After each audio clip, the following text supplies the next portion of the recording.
चलिए तो कहानी शुरू करते हैं। कल वेदरिंग का कितना पार्ट था बताओगे?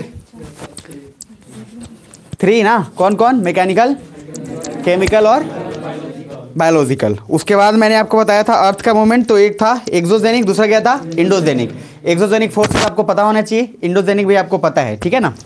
उसके बाद सडन मूवमेंट में है, उसके बाद डायस्ट्रोफिज्म, ये सब कुछ था। कैटास्ट्रोफिज्म आगे अब देखते हैं और फिर कहानी आगे बढ़ाते हैं। तो मैंने जो आपको भेजा है पीडीएफ, उस पीडीएफ को समझने के लिए मैं कुछ पॉइंट्स यहाँ मेरी तरफ दिखिएगा तभी वो समझ में आएगा, नहीं तो समझ में नहीं आएगा। रेडी हो? जोर से बोले ऐसा नो। चलो बहुत ठंडा है, कोई दिक्कत नहीं है, ठंडे में ज़्यादा पढ़ने में मजा आएगा। तो पहला पॉइंट सुनो ध्यान से। मैंने बोला था आपको कि ऐसे मान के चलिएगा, देखिए कि सर इरोजन जो आपका पार्ट था, तो मैंने बोला था अगर कहीं पे भी इरोजन होगा तो कहीं ना कहीं क्या होगा? डिपोजिशन। हाँ है ना? चलो दूसरा मैंने बोला कि इरोजन होगा तो इरोजन सिर्फ क्या है? रिवर से ही हो सकता है कि उसके सोर्स बहुत सारे हो सकते हैं? बहुत सारे हो सकते हैं। रिवर से भी हो सकता है, एयर से भी हो सकता है, सी, ग्लेशियर्स, बहुत सारे हो सकते हैं। तो सुन लो ध्यान से, मैं अभी जो पढ़ाने वाला हूं याद रखना ये सबसे लास्ट टॉपिक है। इसके बाद जो टॉपिक स्टार्ट होगा ना वो क्लाइमेटोलॉजी होगा, और क्लाइमेटोलॉजी जैसे ही स्टार्ट होगा ज्योग्राफी का पूरा इधर का सारा इस्तेमाल उसमें काम कर रहे हैं पूरा। क्लाइमेटोलॉजी एक तरीके से क्या हो जाएगा? क्लाइमेटोलॉजी सिंपल एक हो जाएगा। मैंने क्या बोला था? इस दुनिया में 3 चीज़ है, जमीन, हवा, पानी। तो जमीन पूरा पढ़ लेंगे हम लोग आज ही, खत्म। जमीन के बाद स्टार्ट करेंगे क्लाइमेटोलॉजी पूरा एयर में, जो स्पेस में चलेगा कहानी। तीसरा ओशनोलॉजी, पानी में, बात खत्म। तो क्लाइमेटोलॉजी जैसे आता है ना कि सिलेबस खत्म होने वाला है तो अंदर से होता है दिल धक धक कर है, इसलिए क्योंकि खत्म होने के बाद कुछ नहीं बचता है। क्या बचता है? क्वेश्चन और सुताई। और सुताई होने में मजा तभी आता है जब आपको, बस मेरा काम क्या है हर दिन आपको बताओ, आसान है। उसके बाद आज ये टॉपिक रिवीजन करके ना कल टेस्ट लेंगे। क्या सर कल लाइव नहीं करेंगे? जिस दिन आप पाइएगा उसी दिन टेस्ट होगा, याद रखिएगा। जिस दिन आप पाएंगे, और जो लोग आज नहीं है उस दिन उनका टेस्ट होगा, भले उस दिन क्लास करें उस दिन टेस्ट होगा। तो वो वाला लॉजिक नहीं है, इस पैटर्न चलेगा। सुन लो 2 मिनट एक क्लास, अगर मैं चाहता 5 मिनट में खत्म ही कर दूंगा पूरा, लेकिन फिर भी मैं आप लोग को जानबूझ के थोड़ा एक पैटर्न बना के आराम से करवा रहा हूँ क्योंकि हड़बड़ाहट नहीं करना है। पहला पॉइंट, इरोजन होगा तो डिपोजिशन भी होगा। तो मैं बोला था आपको रिवर के कारण इरोजन होने से क्या स्ट्रक्चर बनेगा। अब मैं बोला एक यहाँ पे मैंने बोला था कल आपको कि एक समुद्र के बीच में मान लो ऐसा कुछ करके एक कुछ भी एक स्ट्रक्चर है, एक जमीन का टापू ही है। पानी इधर से भी कुछ लेके गया, कुछ इधर से भी लेके चला गया, तो कुछ स्ट्रक्चर जो बन गया बीच में, हो सकता है ऐसे छोटा बन गया हो, ये तो कट के बाहर चला गया, है ना। तो रिवर के अपर्दन से कुछ बनेगा, रिवर के डिपोजिशन से कुछ बनेगा। सेम विंड के अपर्दन से, विंड के डिपोजिशन से कुछ बनेगा। अब ये सारा कुछ आप देख के आइडिया लगा लोगे कि भाई ये क्या चल रहा है, मज़ा आएगा आपको। इसीलिए मैंने आपको पहले ही पीडीएफ भेज दिया है। अब पॉइंट्स आते हैं। एक पेज मैंने आपको भेजा है, एक पेज भेजा है ना अभी सभी को। उस पेज में ध्यान से गौर फरमाओ। वो मैं चाहूँगा तो अभी पूरा लिखवाऊंगा, लेकिन पहले समझा देता हूँ ताकि आपको पहले लिखना आसान हो जाए, फिर हम आराम से पिक्चर पावर पॉइंट के माध्यम से देख लेंगे। क्लियर है जी? तो उसमें आपको उस पेज में पहला ध्यान से समझना। पेज में पहला देखो क्या है, एक ब्रैकेट में एक तरफ रिवर लिखा हुआ, पहला क्या लिखा हुआ? ग्लेशियर। ठीक है, तो पहला ग्लेशियर लिखा हुआ है, तो ग्लेशियर के कारण एक इरोजन लिखा हुआ है, और दूसरा डिपोजिशन। सभी जोर से बोलना, क्लियर लेंगे ताकि एकदम, अगर आपको मैं पिक्चर नहीं भी देता ना तो जो समझदार व्यक्ति होता है वो आराम से समझ सकता था। कैसे? उसमें शेप का नाम मैंने लिख दिया। जैसे मान लो आजकल क्या है, गूगल पे सर्च, मैं बार बार बोलता हूँ आजकल सारा फालतू चीज गूगल पे सर्च होता है। जब अच्छा चीज सर्च करने की बात होता है तो आप दूसरे दोस्त को बोलते हैं बता ना थोड़ा फॉर्म का डेट कब आएगा, लेकिन फालतू चीज अपने को ना सबसे पहले सर्च हो जाता है। इसीलिए मैं बोल रहा हूँ ये सब तरीका आपके इसमें सब काउंट होता है, सब आपके पर्सनालिटी में काउंट होता है। तो बढ़िया चीज सर्च कर लीजिए। अब जैसे यू शेप के बाद दूसरा क्या है बताओ? एक लिखा होगा हैंगिंग वैली। क्या लिखा हुआ है? मैं एक इमेजिनेशन, एक इमेज आपके दिमाग में बनाता हूँ, जरा फील करना कि बन रहा है कि नहीं दिमाग में। चित्र रेडी हो? रेडी हो? महसूस करो अमरनाथ गए हो, पहाड़ ही पहाड़ है, बर्फ ही बर्फ है, थोड़ा सा फील कर लेना। और बर्फ है, और बर्फ पूरा, अच्छा उसको और अच्छे से फील कराता हूँ। पीपल का पेड़ है मान लो, हालांकि बर्फ एरिया में मिलेगा नहीं, लेकिन अभी समझ लो पीपल का पेड़ है, और पीपल के पेड़ पर पूरा बर्फ ही बर्फ लटका हुआ है। और पीपल का पेड़ में देखो पूरा निकला रहता है अलग से, उसका रूट पूरा निकला नहीं, पूरा एकदम जड़ सा, जिसको पकड़ पकड़ के गांव में बच्चे भी चढ़ जाते हैं, समझो उन सभी पे बर्फ लटका हुआ है। कुछ फील हो रहा है? तो उस पीपल के पेड़ पर जो पूरा पेड़, अच्छा वो जो रूट है मैं बताऊंगा आपको ऐसी इन्वायरमेंट इकोलॉजी में ही कि क्या ज़बरदस्त सीन है। ऑक्सीजन लेने के लिए वो लोग अपने रूट को किस कदर करते हैं कि रूट नीचे जाने के बजाय ऊपर जाके फिर नीचे जाता है। अलग अलग पेड़ पौधे बताएंगे, और पीपल का पेड़ का रूट ही है जो उस तरह से होके ऊपर आता है। तो लॉजिकली ऐसे समझो, हैंगिंग वैली मतलब पर्वत है, और उस पूरे पर्वत पे बर्फ ही बर्फ से ढका हुआ है, और एकदम बर्फ की तरह, जैसे पीपल के पेड़ की तरह लपेटे और पूरा एकदम जैसे फैला हुआ है, वैसे ही बर्फ फैला हुआ है। ये एक मैंने इमेज बताया, अभी दिखाएंगे तो आपको दिमाग में क्लियर हो जाएगा। तो ये किसके कारण बना ये बताओ? ग्लेशियर्स के कारण। और ग्लेशियर मतलब समझ रहे हो ना, ग्लेशियर का भी सिंपल बर्फ समझ लो बस। तो ग्लेशियर के इरोजन के कारण कि डिपोजिशन के कारण? तेजी में बोल लो, इरोजन, यानी कि ग्लेशियर्स चलने से कुछ कटाव होगा, और कटाव होने से कुछ स्ट्रक्चर बन गया। अब आपसे क्या पूछता है? Hanging valley is the evidence of dash. Option 4, पहला glaciers erosion, reverse depositions, wind erosion, फिर अलग अलग सी डिपोजिशन। इसका आंसर क्या होना चाहिए? Glaciers erosion. अब जरा ग्लेशियर्स डिपोजिशन में पहला स्ट्रक्चर क्या है बताओ? एस्कर्स लिखा होगा, ESKERS, एस्कर्स। तो ग्लेशियर के डिपोजिशन के कारण क्या बनेगा? एस्कर्स। ये नाम एक बार दिमाग में बैठा लेना है। तो पहला एक स्ट्रक्चर में नाम एक बार रिपीट करते जाता हूं ताकि नाम से एक बार रूबरू हो जाओ आप, और पिक्चर देखने में थोड़ा आसान हो जाए। सुन रहे हो? फिर हम बारी बारी से सबको बता देंगे यही, ताकि आज ये पूरा खत्म हो जाएगा, फिर हम क्लाइमेटोलॉजी शुरू करेंगे उसके बाद। तो पहला पॉइंट, पहला एक एक नाम देखते जाना, मेरे साथ रिपीट भी कर लेना। ग्लेशियर्स इरोजन में पहला नाम क्या है? U shape. दूसरा बोलो, हैंगिंग वैली। तीसरा उसमें लिखा होगा सर्क या कौरी, क्या बोलेंगे उसको? सर्क या, और याद अभी रटने की कोशिश मत करना, अभी दिखाएंगे कौरी, समझ में आ जाएगा, चिंता मत करना।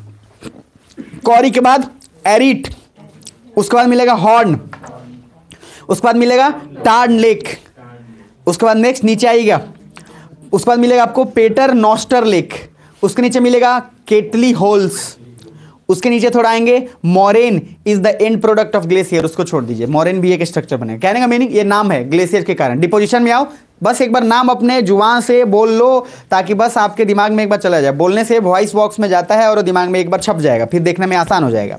तो क्या है? एस्कर्स, दूसरा केम, मोरेन्स, फिर उसके बाद ड्रमलिन्स, फिर उसके बाद नू नाटक, एक ग्लेशियर आइलैंड बने ग्लेशियर के। सुन रहे हो? अभी मैं एक बार रिपीट कर देता हूं, अब लिखने में इजी रहेगा, नहीं तो ऐसे लिखोगे ना तो जल्दी लिखा नहीं पाएगा। मैं एक बार बोल दूंगा तब लिखोगे तो आसान हो जाएगा, यही लिखना है। दूसरा विंड पे आइए, आ गए? इरोजन डिपोजिशनल मिल रहा है। विंड में इरोजन में पहले क्या लिखा हुआ है? Mushroom rock. कौन सा रॉक? मशहूर नहीं, मशरूम। दूसरा लिखा हुआ आपको डिमॉइसेल्स, क्या है? ये सब लैंडफॉर्म्स का नाम है। तीसरा यार्डांग्स, क्या नाम है? यार्डांग्स। ये विंड के कारण है कि ग्लेशियर के कारण? विंड के कारण। इरोजन की डिपोजिशन इरोजन, उसके बाद यार्डांग्स के बाद ज्यूगेन मिलेगा। ज्यूगेन के बाद बोलते जाओ जरा, इंसेलबर्ग, मेसा, ब्यूटे, उसके बाद ड्राई कैंटर। ये ड्राई कैंटर क्वेश्चन इस बार पूछा हुआ था, ड्राई कैंटर। अभी स्ट्रक्चर देखोगे तो समझ में आएगा, चिंता मत करना। डिपोजिशनल में आओ, क्या लिखा हुआ? पेडिमेंट्स, सेडिमेंट्स हटा दो, पेडिमेंट्स लगा दो। दूसरा इसमें लेगा बजादाज, बहुत इंपॉर्टेंट है ये, अभी दिखाऊंगा, बहुत इंपॉर्टेंट है बजादाज। दूसरा क्या है? तीसरा रिपल मार्क्स, रिपल मार्क्स रेते पे बन गए। उसके बाद sand dunes, barchans dunes, parabolic dunes, longitudinal dunes, transverse dunes, star dunes. देखो ड्यून्स का मीनिंग क्या होता है? रेत का टीला एक तरीके से, ठीक। अब देखो क्या होता है, मान लो मुझे बताओ रेत का टीला कहाँ बनेगा? जहाँ पर रेत रहेगा वहाँ, या जहाँ मिट्टी रहेगा वहाँ? देखो मिट्टी वाले भी बन जाएंगे, लेकिन रेत का टीला तो रेती का बोलेंगे ना, कॉमन सेंस का बात है। तो मान लो इधर बहुत सारा, जैसे राजस्थान में गए, जब भी बालू या रेत का नाम याद आता है तो राजस्थान स्वाभाविक रूप से नाम याद आ जाता है, पता नहीं क्यों, हालांकि इतना ज़्यादा खास भी नहीं, लेकिन आ जाता। बालू को क्या हुआ? विंड ने उड़ाया और उड़ा कर ले जाकर कहीं डिपॉजिट कर दिया, बुझा रहा है? तब सर इतना तेजी से लेगा, डिपॉजिट करता गया, उसके कारण अलग अलग स्ट्रक्चर बनेगा। अच्छा, जब उड़ाएगा तो उड़ाने के बाद क्या जितना इधर सो रहा है सारा ही चला जाएगा? नहीं, कुछ उसमें फैला भी देगा। बीच में इस कदर रिपल मार्क्स बन जाते हैं कि ऐसा लगता है जैसे सर पूरा खून या उस तरह से फैला हुआ। अभी दिखाऊं, ठीक है जी, नीचे आओ थर्ड। अब क्या लिखा हुआ है? रिवर। अरे मिला नहीं मिल रहा है? तो रिवर का इरोजन, पहला आई शेप, दूसरा क्या है? भी शेप, तीसरा है गॉर्ज, चौथा कैनियन, वाटरफॉल, उसके बाद plunge pool, potholes, cataracts, rapid. मिल रहा है? इरोजन की डिपोजिशन, इरोजन। डिपोजिशनल में आओ, नेचुरल लेवीज मिल रहा है, एलुवियल कोन्स और एलुवियल फैंस, डेल्टा, उसके बाद एक मिलेगा meander and oxbow lake, both erosional and depositional. Meander और ऑक्सबो दोनों होता है, इरोजन के कारण भी डिपोजिशन के कारण भी। मिएंडर का मीनिंग ऐसे होता है, देखो जैसे मान लो ये यूं जा रहा है, ठीक। अब कहने का मीनिंग, अच्छा ऐसे समझो ना और मजा आ जाएगा, ये ज़्यादा और बिल्कुल पक्का एग्जाम प्रैक्टिकल हो जाएगा। छठ के समय जो सेवार हटाते हैं ना, सेवार, अरे घाट जब बनता है तो जिस भाई घाट तो जाते हो ना, कुछ लोग तो अपने जो घर पे घाट बना लिए उनको कोई दिक्कत नहीं है, उनको तो समझ में भी नहीं आएगा दूर दूर तक। छठ का मजा है जब घाट पे जाइए, घरे छठ का मजा नहीं आता है, मैंने हमको पर्सनली लगता है, बाकी आपको मजा आता होगा तो इससे बढ़िएगा। क्या नया कपड़ा पहन के अपने बैठ गए अकेले भाई कपड़ा पहने हैं, जब तक 1000 लोग को दिखाएगा नहीं तब तक कैसे होगा, समझ रहे जब तक अब कान में का पहने हैं तो सर दिखाइए। 2 औरत थी, बार बार चुटकुला सुना तो सुन लो और सर हाथ में कंगन नया पहनी थी, और एक जन कान का मतलब जो भी कह लो बाली है जो भी, तो ये सब्जी लेने गई तो सब्जी रहते तो ही बोली कै रुपये किलो, कै रुपये किलो, तो ये कंगन पहनी थी, तो ये पहनी थी नाक में, कान में का, तो कर 10 रुपये किलो, 10 रुपये किलो। छठ में आप कपड़ा इसीलिए खरीदते हैं कि सर 1000 लोग आएंगे, 1000 लोग को दिखाएंगे। बाकी दूसरा क्या लॉजिक, भाई आप कितना भी कुछ कह लो, कॉन्फिडेंस फील करने के लिए, कॉन्फिडेंस, शांत रहो। कॉन्फिडेंस आता है नॉलेज से, जब नॉलेज रहता है ना तो आप हवाई चप्पल भी पहन के जाओगे तो कॉन्फिडेंस पूरा, और एग्जाम देने जा रहे हो नहीं, और तुम मोंटी कार्लो पहन लो चाहे 1000 लाख का पहन लो, ढीले रहेगा कॉन्फिडेंस, बुझा रहा है? तो कपड़ा पहनने से एक लेवल तक कॉन्फिडेंस आता है, होता होगा, लेकिन जब तक तैयारी नहीं है तब तक नहीं आता है। तो कहने का मीनिंग छठ में क्या होता है कि जैसे ही आप जाते हैं तो घाट साफ करते हैं, तो सेवार पूरा, सेवार का सिंपल मीनिंग समझ लो, अलगई वगैरह के कारण ग्रीन कलर का हुआ। तो क्या करते हैं, एक बहुत उसमें साहसी व्यक्ति कूदता है, और कूदने के बाद वो दोनों तरफ क्या कर रहा है, मतलब कर देता है बीच में कि उतना स्पेस हो जाए कि लोग अपना काम कर ले। कहने का सेम वही लॉजिक है, जब वही सेवार मान लो चारों तरफ क्या है सेवार, और बीच में आपने इस कदर हटाना शुरू किया कि अगर इधर हटा रहे हैं, इधर से गए, तो एक तरफ क्या करेगा, एक तरफ अगर काटेगा तो दूसरी तरफ डिपॉजिट करेगा। ऐसे महसूस करो ना कि यूं अगर अब गए ऐसे यूं, तो जब यहां से स्टार्ट किया तो यहां का कुछ काटा, इधर डिपॉजिट किया, फिर यहां से जब मुड़ा यहां कुछ काटा, यहां डिपॉजिट किया। अरे समझ रहे हो? फिर जब आगे बढ़ा तो एक जगह काटा, एक जगह क्या किया, डिपॉजिट। अब उसके कारण वो बन जाएगा, स्ट्रक्चर दिखाऊंगा क्लियर हो जाएगा। तो इसको मिएंडर बोलते हैं, और वही मिएंडर जब खूब घूमने लगे सांप की तरह तो उसको ऑक्सबो लेक बोल देंगे। वो आएगा, अभी सारा स्ट्रक्चर, सारा पिक्चर एकदम तसल्ली से देखेंगे, बिल्कुल लोड मत लीजिएगा। आगे आइए, अब जरा आइए नीचे, सी वेव्स दिख रहा है? अरे हाँ है ना, तो बोलो प्रभु। राइट साइड में सी में दिखेगा आप, ए और नीचे भी बहुत सारे हैं, डेंड्राइटिक पैटर्न है, ट्रेलिस है, वो सब आ जाएगा, सब वो बस दिमाग। तो एक बार रिपीट कर लो, dendritic pattern, trellis, angular, parallel, radial. आप लोग डेंड्राइट्स जानते हैं क्या? जो सीबीएसई में ठीक से पढ़ा होगा उसको डेंड्राइट पता होगा, क्योंकि ये डायग्राम है जो हमेशा आता था जब बनाते थे न्यूरॉन्स का, और उसमें आता था कि जैसे ये हुआ, और एक याद है डायग्राम की, भूल गए? 5 नंबर का आता था, ये मजाक थोड़ी है, सब प्रैक्टिस करके जाता था। तो डेंड्राइट्स उसके में जो निकले हुए हैं ना, जिसके थ्रू कनेक्शन हमारे ब्रेन तक वो बात जो पहुंच रही है, डेंड्राइट सभी के लिए समझना, वही डेंड्राइटिक पैटर्न है। बाकी पिक्चर देख लेंगे। राइट में आइए, सी वेव्स में जरा देखिए तो क्या क्या है। इरोजनल में पहला क्या है, वेव कट प्लेटफॉर्म, याद रखना बहुत इंपॉर्टेंट है ये, मैं बोल दे रहा हूँ। ये लोग छोड़ देते हैं, कुछ चैप्टर ऐसा नहीं होता है लोग छोड़ देते हैं, अरे टफ है छोड़ दो, वहीं से क्वेश्चन आता है। ये बात याद रखिएगा, जो आप छोड़ के गए क्वेश्चन वहीं से आएगा, आप मान लीजिए इस बात को। चलिए दूसरा वेव कट, उसके बाद क्या है, हेडलैंड, उसके बाद क्या है, क्लिफ, अरे बोलते लो, उसके बाद है नॉच, नॉच के बाद आपको मिलेगा केव, सी आर्क, स्टैक और चिमनी रॉक। स्टैक और क्या बोलेंगे, चिमनी रॉक। अब जरा राइट में आइए, डिपोजिशनल में, डिपोजिशनल में पहला है बीचेस। सर डिपोजिट, जो रेत और किनारे जो बने हैं वो डिपॉजिट होने के कारण नहीं बना है, नदी आता गया बहा के रेत ले गया पूरा किनारे पे कर दिया, गोवा वाली बीच पे, बीच वैसा ही बना है, डिपोजिशन से कि इरोजन से, डिपोजिशन से पूरा रेत आता है। आप अगर गए होंगे, मैं बात बोलता हूँ, पौरी वगैरह गए होंगे, चाहे आप जितने भी बड़े जो हैं, तो पौरी में देखो उसका पूरा वेव काफ़ी तेज आता है, और रेत जितना पूरा एकदम ऐसे जाता है, पानी पूरा ऊपर तक फिर आ जाता है वापस पानी। तो क्या हुआ, अपने साथ ले गया रेत, पूरा रेत ऊपर चढ़ाया, फिर पीछे आ गया, तो डिपॉजिट होते होते क्या बन गया, गोवाली बीच पे।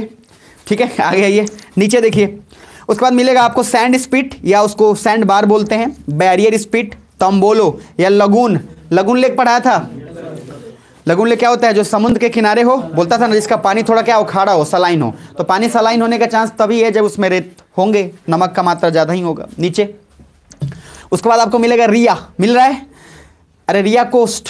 उसके बाद है फजोड कोस्ट, डलमेशियन कोस्ट। डलमेशियन आइलैंड भी एक जगह मैंने जिक्र किया था, आईआर में भी पढ़ाया था, इसी यही चीज़ दिया गया था इटली, और उसके लिए बोला गया था कि इटली को देंगे 4 आइलैंड, उसमें डलमेशियन आइलैंड भी था। जरा नीचे आइए, एक लास्ट है, उसके बाद बीच इज द फाइनल प्रोडक्ट के बाद लाइमस्टोन। लाइमस्टोन के कारण, जो चूना पत्थर के कारण कुछ इरोजन होगा, कुछ डिपोजिशन होगा। तो चूना पत्थर के कारण इरोजन में पहला पॉइंट क्या है, सिंक होल्स, दूसरा है डोलाइन, तीसरा है उबाला, उसके बाद है पॉल्जे, कैवर्न और केव भी बोलते हैं, ब्लाइंड वैली। और डिपोजिशनल के कारण है स्टेलेसाइट, पिलर कॉलम, स्टेगमाइट। उसके बाद नीचे stalactite and stalagmite are found the products of limestone. यहाँ तक बस दिमाग में पहले रखना, एक बार नाम दिमाग में चल जाए, फिर से लास्ट बार बोल रहा हूँ, एक बार और रिपीट कर लो, तब पिक्चर अभी पूरा देख लेंगे, काम आसान हो जाएगा। सुन लो, बच्चों को नहीं, इससे ये इंपॉर्टेंट है, यहाँ से 3 क्वेश्चंस निकलेंगे, 3 से 5 क्वेश्चंस। पहला पॉइंट स्टार्ट करना ग्लेशियर से, ठीक है। हम ग्लेशियर को छोड़ते हैं, पहले रिवर से स्टार्ट करते हैं, उल्टा चलते हैं। कारण ये कि मैं भी रिवर से आपको समझा दूंगा तो एक पॉइंट बन जाएगा। चलो रिवर से स्टार्ट करते हैं। तो रिवर्स में पहला जल्दी बताओ, आई शेप, भी शेप, भी शेप के बाद गॉर्ज, गॉर्ज के बाद कैनियन, कैनियन के बाद वाटरफॉल, वाटरफॉल के बाद प्लंज पूल, और प्लंज पूल के बाद पॉट होल्स, कैटेरैक्ट्स और रैपिड। यहाँ तक क्लियर है। अब एक बात दिमाग में रखना, अब अपना हेडिंग डालना, पहले इसको एक बार एक जगह पे 5 मिनट में बना लोगे पूरा, ज़्यादा टाइम नहीं लगेगा क्योंकि अब वर्ड आप जिक्र किया हुआ। 5 मिनट पहले लिख लो एक बार, ताकि मैं थोड़ा सा हल्का हो जाऊँ, मुझे बताने में ईजी रहेगा। एक बार लिख लोगे तो बस ईजी हो जाएगा पूरा। खटाक से लिखो, हाथ पांव तेजी से चलाना।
हो गया?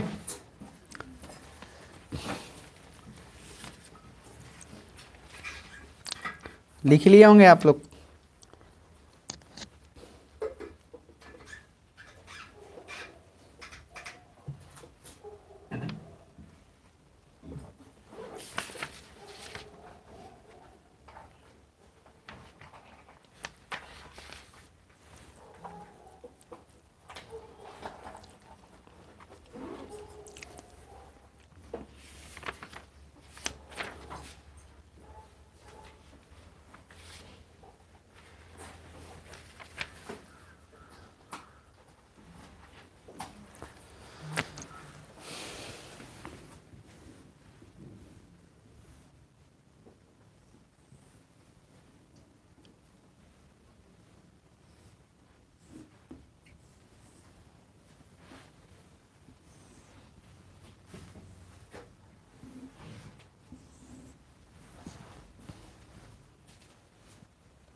हो गया होगा?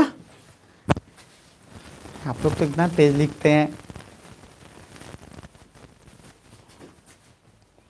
रोबोट से भी फास्ट।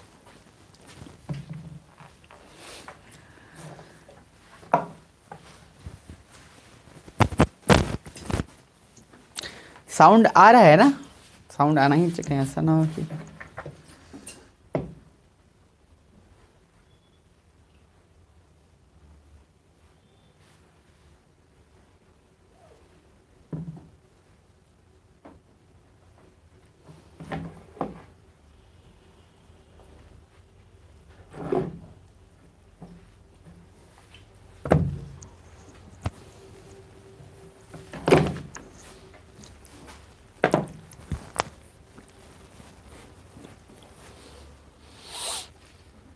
चलिए बढ़ते हैं आगे, फिर लिख लीजिएगा उसको।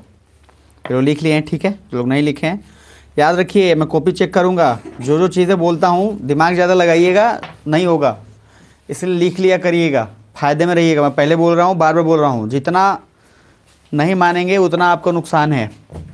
और उस नुकसान की भरपाई सिर्फ आप ही को करनी पड़ेगी, किसी और को नहीं।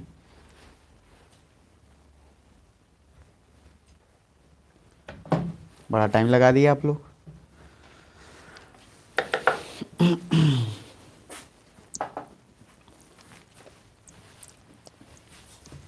अच्छा, ग्रुप में कल एक क्वेश्चन डाला था किसी ने, हाँ क्वेश्चन कहाँ, क्वेश्चन बैंक का क्वेश्चन था वो कि खुद से ही बना दिए थे?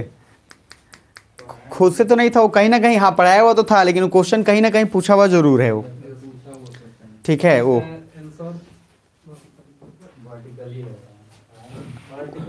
उसमें ऑलरेडी नहीं, आप वो जो बोला है ना उसको हालांकि चलिए अभी लिख लीजिए, वो बता देंगे। वर्टिकली ब्लॉक माउंटेन तभी बनेगा जब धंसेगा नीचे, और जब नीचे धंसेगा तो ये वर्टिकल हुआ। उसमें रिएक्शन नहीं पूछा, उसमें डिस्प्लेसमेंट पूछा है, और डिस्प्लेसमेंट सीधा जब नीचे जाएगा तभी। और दो बोला था, एक बोला था हॉस्ट और एक ग्रैबेन, कल ही तो बोला था। जो ऊपर उठा हुआ पार्ट है हॉस्ट, और जो नीचे वो क्या है, ग्रैबेन। तो उसी के कारण बनता है, ये ध्यान रखिएगा। और हॉस्ट और ग्रैबेन बहुत बार पूछा हुआ है डाइवर्जेंस में, और ब्लॉक माउंटेन तो डाइवर्जेंस का ही सबसे स्पेशल फीचर है। चलिए आगे बढ़ते हैं थोड़ा। अब एक पॉइंट समझ लीजिए, फिर उसके बाद देखेंगे। देखिए इधर सभी लोग जहाँ तक हैं वहीं तक रुक जाइए, समझा देता हूँ, फिर उसको और लिख लीजिएगा। अकी आज नहीं लिखिए के जाना है पढ़ाई वढ़ाई कल होता रहेगा, वो भी पढ़ाई का ही पार्ट है, लेकिन एक बार देख लीजिए। फिर उसके पास वो आपको मैंने समझा दिया है, तो अब लिखना ईजी हो जाएगा आपके लिए। और अब जो समझ जाएंगे पिक्चर के माध्यम से तो एकदम कंठस्थ हो जाएगा वो। इस पे इतना जोर देने का बस एक ही कारण है कि एक बार समझ गए तो क्वेश्चन इतने इजी होते हैं इस पे कि हम लोग बस काम आसान से कर लेंगे। बस क्या होता है ना, नाम सुन के घबरा जाते हैं। अब जैसे ड्राइकेंटर सुना, अब आपका दिमाग खराब हो जाता है। ड्राइकेंटर कभी सुना नहीं, अब जैसे सुना गॉर्ज, नाम सुना हुआ ही नहीं रहता, इसलिए खराब हो जाता है। याद रखना, जितना जो टफ वर्ड है उतना आपके एग्जाम्स में आसानी से नंबर लेके जाएगा, आप आराम से फ़ायदा कमा लोगे। इसलिए बोला ना, जितना अटपटा नाम होगा ट्राइकोसिंथेटोई का, वो सब नाम याद हो जाएगा। जो कॉमन नेम है वो कॉमन नेम भूलते रहता है आदमी, समझ रहे हैं। राम खिलावन, तो राम खिलावन जैसे क्या याद थोड़ा सा आता है, कभी कभी नहीं आता है। गांव में तो याद आता है महेशवा सुनने, अब जो महेश है महेशवा हो जाता है, गोबर है गोबरवा हो गया, तो गांव में याद हो जाता है। लेकिन जब थोड़ा नाम जैसी अलग होगा, ध्यान इधर देख लिया, ये मैं पढ़ा रहा हूँ रिवर का। अभी कहाँ से स्टार्ट कर रहा हूँ मैं, रिवर से। रिवर को समझने से पहले तीन मेन इंपॉर्टेंट बात समझना है, तभी वो पूरा समझ में आएगा। देखो, मान लो रिवर कोई भी है, अगर वो स्टार्ट हो रहा है तो सर पहाड़ या ग्लेशियर से निकला होगा, है ना? बोलो जोर से, यस और नो। इधर देख लो जो लिख रहे हैं, देख लीजिए इधर। तो अगर रिवर जहां से स्टार्ट हुआ है, जस्ट अब यहां से स्टार्ट हुआ है, एकदम अपने यंग एज में है वो, मतलब उसका स्पीड क्या है, अभी एकदम फास्ट है, तोड़ फोड़ के रख देगा। कहने का मीनिंग है जब एकदम स्लोप से निकला है, जैसे गाड़ी आप या साइकिल चल रहे हो ओवर ब्रिज से, हाँ बस बहुत बढ़िया, ये अच्छा है और प्रैक्टिकल एग्जांपल हो जाएगा। ओवर ब्रिज के बीच में हो आप, ना इधर हो ना उधर हो। अच्छा सोचो अगर कोई आदमी पीछे में आया नीचे उतरने लगे समझ रहे हो, उसका भगवान भला है। साइकिल पे है कि अब पीछे ही जा रहा है और कंट्रोल नहीं हो रहा है, भाई बचाए उसको। पर फिर भी सोचो आप, अगर मान लो बीच में आप है, ठीक है, अब बीच से रिवर बहना शुरू, और आप ऐसे समझो कि अब पहाड़ है ना, तो पहाड़ है तो पहाड़ के ऊपर से तो आ ही रहा है रिवर, तो उसका स्लोप तो ऑलरेडी क्रिएटेड है। अब जब स्लोप क्रिएटेड है तो यहां पे आ रहा है, यहां पे आपको नहीं लगता कि यहां पे आते तो उसका स्पीड पूरा तेज होगा, फिर आगे जाएगा वो, हाँ है ना? तो लॉजिकली कहने का मीनिंग है, जैसे इंडिया का देखोगे तो हिमालय मान लो ऊपर से नदी बहते हुए खूब तेज आ रही है, अपने हाईएस्ट एनर्जी पे, हाईएस्ट स्पीड में है, तो यहाँ पे तो कुछ भी रहेगा उठा कर फेंक देगा उसको बाहर। मतलब कहने का ये कि इतना तेज है स्पीड कि पानी आया, बाढ़ सोचो ना, बाढ़ का पिक्चर सोचो दिमाग में, कैसे आता है? बाढ़ आता है तो पूरा का पूरा घर हो चाहे जो हो, लपेटे में सबको लेके चला जाता है, बर्बाद। तो जब यंग एज में हो तो स्पीड हमेशा रिवर का क्या होगा, ज़्यादा। और यंग एज में हो तो कॉमन सेंस से बताना, क्या इस पॉइंट पे वो डिपोजिशन करेगा क्या? वो तो सीधा उठाकर फेंक देगा वहाँ पे, यहाँ पे क्या आएगा वो? मतलब आप पूरा तेजी में जा रहे हो, इधर से पतला आदमी पूरा तेजी में, उधर से मोटा आदमी पूरा तेजी में आ रहा है, इमेजिन करो। हालांकि साइंस में बताऊंगा मैं, मोमेंटम वाला जो होता है, तो मोमेंटम में क्या होता है कि मास इंटू वेलोसिटी, जिसका वेलोसिटी बहुत ज़्यादा है वो क्या करेगा, उठाकर फेंक देगा मोटा आदमी को। मोटा आदमी तो क्या हो गया, वेलोसिटीज का ज़्यादा है, इसीलिए कराटे वाले देखो इतू इतू सा होते हैं, पतले पतले होते हैं। बॉडी बिल्डर का मार मार के उसका हलवा निकाल देते हैं। क्यों? इतना ज़्यादा मोमेंट है, एक बार मारा इधर से सोचा था उधर से मार दिया। लॉजिकली कहने का भी नहीं क्या है, उसको सांस लेने का मौका ही नहीं मिल रहा है। ये बाइसेप्स बना के गया था, पूरा मछलियाँ बनी थी, इतना पीटा पूरा मछलियाँ एकदम जो है। तो इधर यंग एज में रिवर कभी भी इरोजन करेगा, डिपोजिशन नहीं करेगा, ये पॉइंट याद रखना। अब यंग के बाद आप जैसे हैं तो थोड़ा सा मैच्योर होइएगा। होइएगा ना भाई, कुछ लोग मैच्योर नहीं होते हैं, बूढ़ा हो जाता है फिर भी दिमाग बच्चा वाला रहता है, हरकत भी वैसा ही करते हैं। गांव में एक देखिएगा, एक बुजुर्ग ऐसा होगा जिससे सब मजाक कर सकते हैं, चाहे वो छोटा बच्चा हो चाहे बड़ा हो। हर गांव में एक पीस होता है, मतलब मेरा अपना अनुमान तो यही कहता है, बाकी आप लोग गलत हो तो भाई देख लेना। उससे हर कोई हर टाइप का मजाक कर सकता है, और वो खिलवाड़ टाइप का वस्तु भी होता है। कोई भी बच्चा है इधर से का हलवा, अच्छा वो बोल दिया, अब वो जब भी बात करेगा वो आदमी गालिए के मुंह से बात करेगा, वो सर प्यार से नहीं बात करेगा। सीधा तोरा राम खिला उनके बेटा, ऐसा जब ये बात वैसे ही करेगा। अब यंग एज के बाद कहाँ गए आप? मैच्योर। तो क्या रिवर की स्पीड जितनी यहाँ थी उतनी यहाँ रहेगी क्या? नहीं, थोड़ी सी स्लो होगी। और मैच्योर एज के बाद फिर आगे बढ़ता चला गया तो एक उसका ओल्ड एज आ जाएगा। मैं यहाँ से बस थोड़ा सा इधर था, इधर लिख देता हूँ, फिर यह मान लो ओल्ड एज आ जाएगा। तो मुझे आप बताओ कि दो चीज़ ध्यान रखना। इंडिया का देखो कितना अच्छा स्ट्रक्चर है। जब हिमालय मैप में बता रहा हूँ, तो मान लो अगर इंडिया का मैप है और ऊपर से ये मान लो हिमालय का पार्ट है, तो यहाँ से नदी बहते हुए आ रही यूँ, तो ये तो मैं इधर पूरा दिखा दिया, ये बहते हुए पूरा बिहार यूपी उत्तर प्रदेश जो है होते हुए पूरा जा रही है। मान लो गंगा नदी की बात कर रहे हैं, तो आप सोचो रिवर जस्ट अभी नीचे आई है, तो एलुवियल जो सॉइल होता है, एलुवियल सॉइल मतलब क्या? सिंपल वो सॉइल जहाँ से क्या काफ़ी ज़्यादा फर्टिलाइजर, मतलब सॉरी, जिसका उपजाऊ क्या हो, ज़्यादा हो, खेती बाड़ी, बस अभी के लिए समझ लेना, बाकी इंडियन ज्योग्राफी में समझेंगे।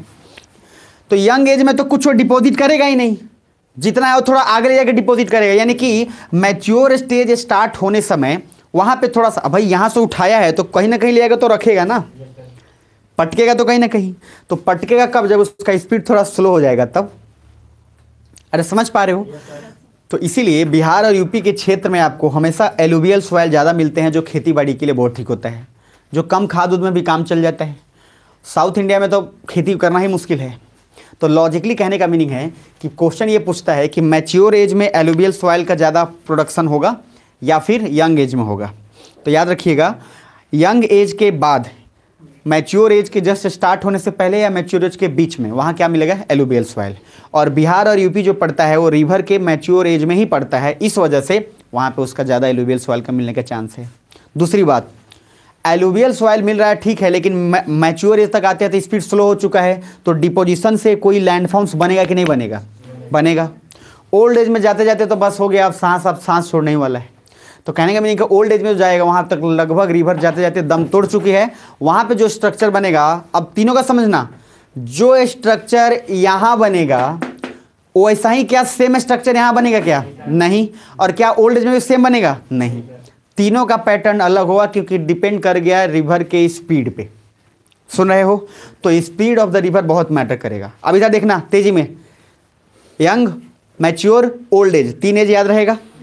अब इसमें ध्यान से देखना, ये शेप है, ये जो शेप आपको दिख रहा है ये आई शेप लग रहा है। मतलब ये आई शेप क्यों, कैसे? देखो ये पूरा जमीन समझ लो, और इस बीच में ये एक इस तरीके से क्रिएट है, ये पूरा आई तो बन रहा है, ठीक? अभी महसूस कर लो। तो ये अगर भाई, अब ऐसा मत करना कि एकदम कहाँ एग्जैक्ट आई कहाँ है, अरे वो सब नहीं सोचना भाई, वैसा लैंडफॉर्म एग्जैक्ट कहाँ से खोजोगे? पागल हो गया? मतलब समझ रहा कि नहीं सर, आई में तो ऐसे ना होता है सर, ऐसे तो दोनों ना होगा।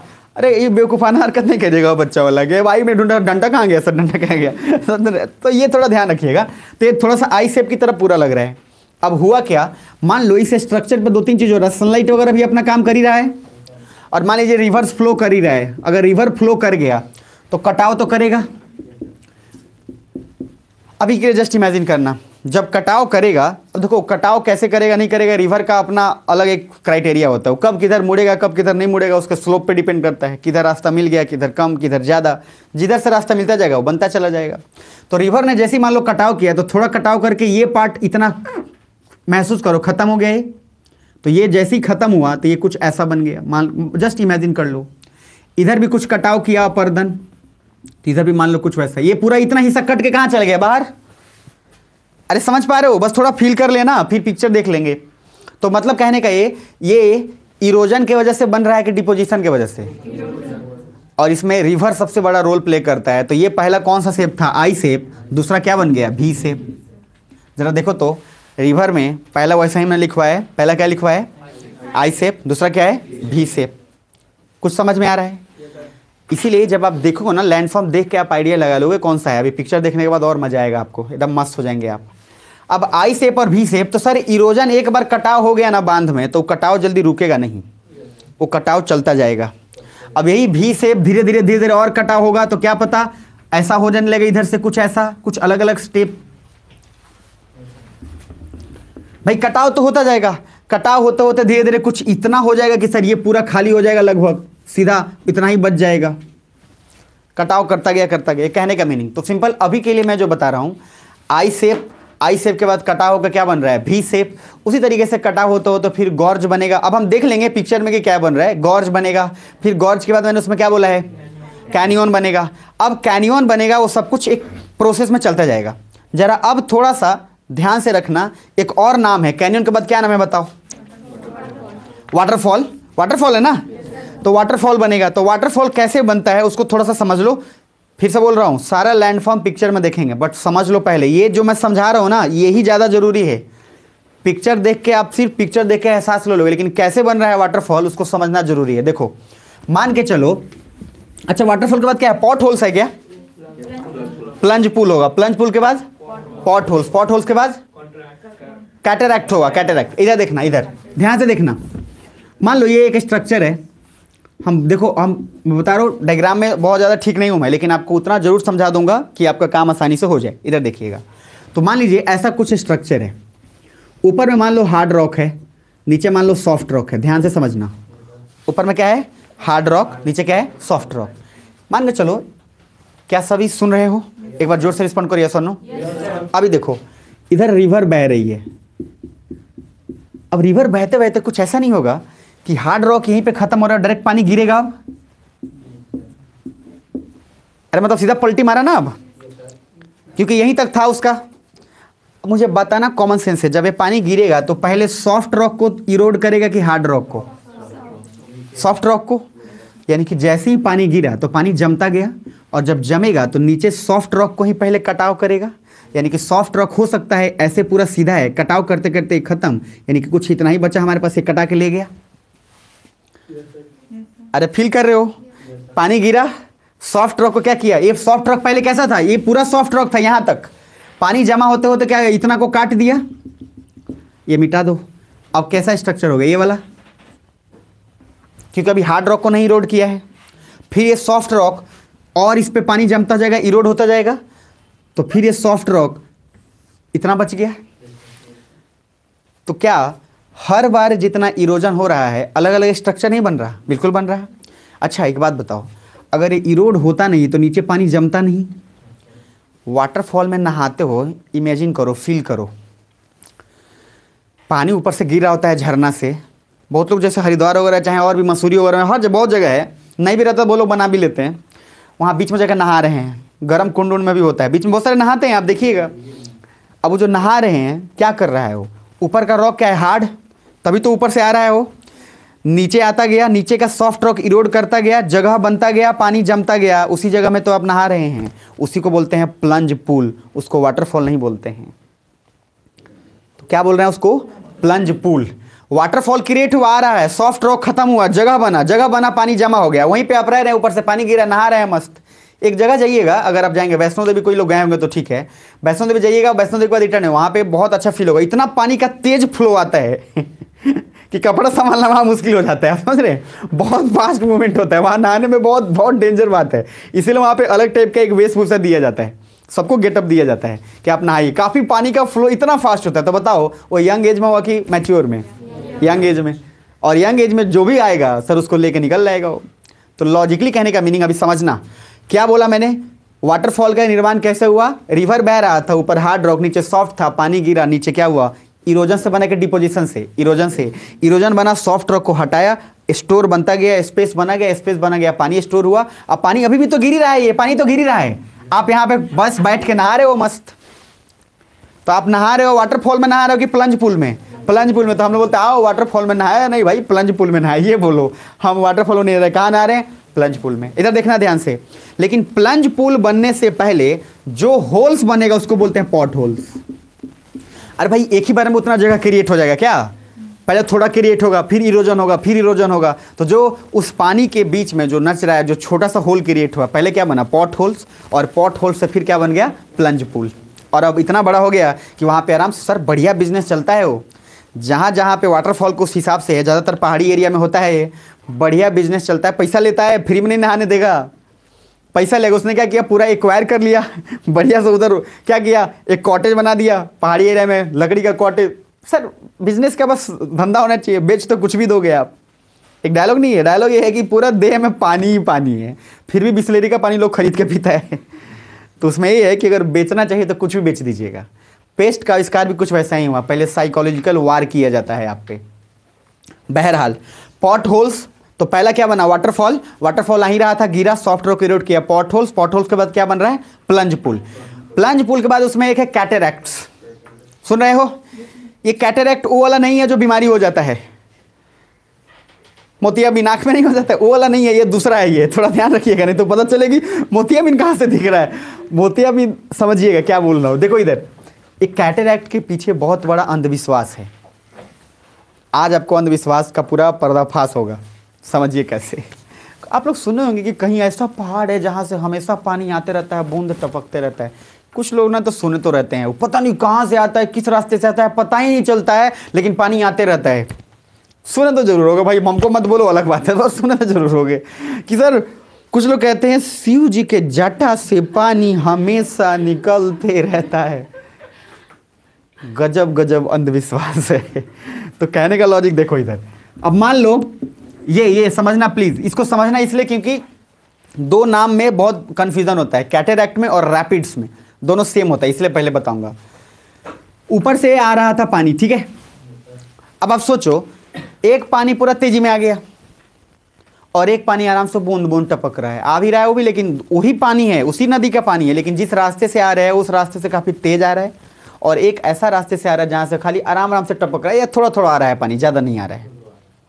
ठीक, तो जिस समय आराम से आ गया उस समय उसका एक ही टाइप का रॉक मिला उसको। इसीलिए ध्यान से समझना, आप चल रहे थे और ऐसे सोचो जिस रास्ते से आप चल रहे हो, फिर से बोल रहा हूं, बाबा धाम जानते हैं ना?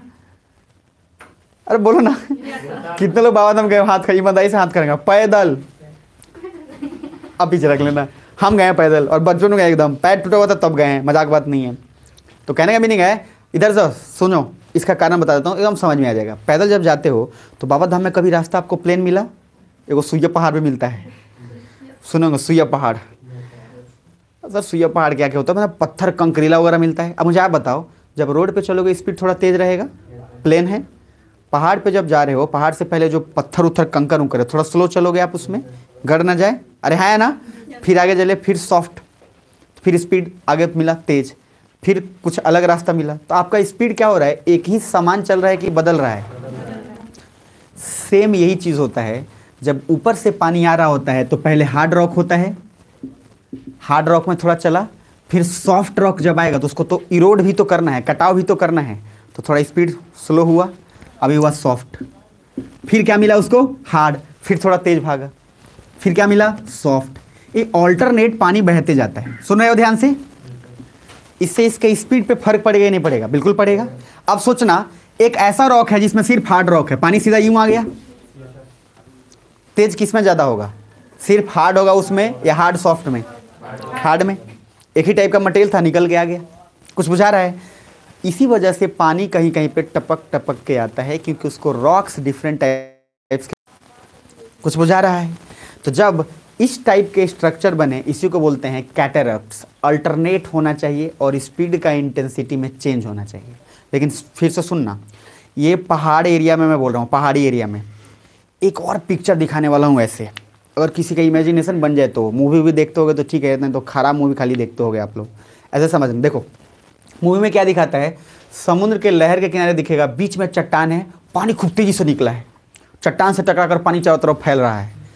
अरे कुछ फील कर पा रहे हो? मूवी में ज़्यादातर बॉम्बे के सीन में दिखाया जाता है कि एकदम पूरा पूरा का पूरा बीच में समुंदर है, बीच में अलग अलग क्या है, चट्टाने हैं, चट्टानों से टकराकर पानी अलग अलग अपना जा रहा है, पूरा एकदम लहर तेज है। सुन पा रहे हो? जब वर्टिकल मूवमेंट हो उसको कैटरैक्ट बोलते हैं, जब हॉरिजॉन्टल मूवमेंट हो उसको रैपिड्स बोलते हैं। क्या बोलेंगे उसको? ऋषिकेश कितने लोग गए हो यार? एक तो ये भी बहुत बड़ा प्रॉब्लम है, ठीक है। नहीं गए हो तो भाई कौन सा, मतलब ऐसा थोड़ी ना है कि नहीं गए हो तो नहीं गए हो, लेकिन मूवीज़ अगर ऑब्जर्व किया जाए और सब चीज़ों को अगर मूवीज़ में अगर अच्छे से देखा जाए या सीन को ही देखा जाए तो महसूस किया जा सकता है। मैं तो महसूस कर लेता हूँ, फ़ोटो देख के, वहाँ का एरिया देख के आइडिया लग जाता है यहाँ का लोग कैसा होगा। तो कहने का मीनिंग, जब वर्टिकल मूवमेंट हो, हार्ड रॉक हो, सॉफ्ट रॉक हो, हार्ड हो, सॉफ्ट हो, तो उसको क्या बोलते हैं? कैटरैक्ट्स। और वही मूवमेंट सेम वहाँ पे भी क्या हुआ, पानी जब चल रहा है तो बीच में चट्टान मिल रहा है, उसको हार्ड मिला, फिर आगे गया थोड़ा सॉफ्ट मिला, वहाँ पे भी हार्ड सॉफ्ट मिल रहा है, लेकिन फ़र्क ये है कि वहाँ पे मूवमेंट क्या है, हॉरिजॉन्टल की वर्टिकल, हॉरिजॉन्टल, उसको रैपिड्स बोलेंगे। और जब मूवमेंट वर्टिकल मिले तो उसको क्या बोलेंगे? कैटरैक्ट। अब आपका काम आ गया है जुगाड़ किस चीज़ का, समझने का। इसके बाद क्या है? डिपोजिशनल है ना रिवर का, अरे है ना, तो बोलो रैपिड्स। अच्छा, ये सब कुछ जो हो रहा होगा ये यंग एज में ही चल रहा है, कोई दिक्कत नहीं है। अब उसमें आपको डिपोजिशनल में एक वर्ड मैंने लिखवाया था, नेचुरल लेवीज, दिख रहा है ना, बोलो ठीक है। तो नेचुरल लेवीज को समझने का ऐसा समझो, लेवीज मतलब बांध समझ लो। देखो एक मान लो ऐसा स्ट्रक्चर था, देखो ध्यान से, ये कुछ स्ट्रक्चर ऐसा था, ये बाहर पूरा ये प्लेन एरिया था, बीच में गड्ढा क्रिएट हो गया। देखो इधर नदी जब बहेगा तो किनारे पे कुछ ना कुछ क्या करेगा, जमा करेगा ही करेगा, सिंपल सी बात है। इधर से भी कुछ मान लो जमा हो गया, इधर से भी कुछ जमा हो गया, धीरे धीरे करके पता है कुछ बांध ऑटोमेटिक क्रिएट हो जाते हैं अपने आप, उसको किया नहीं जाता है, वो ऑटोमेटिक क्रिएट हो जाता है। सुन पा रहे हैं? अब उसको डायग्राम देखेंगे। अब आप उस पीडीएफ को ओपन करिएगा, अब काम का पूरा बारी आ गया है। जल्दी से ओपन करिए, जीवन का आनंद लेते हैं। अब पीडीएफ देखने के बाद जो मजा आएगा ना, वो मजा कहीं और नहीं आएगा।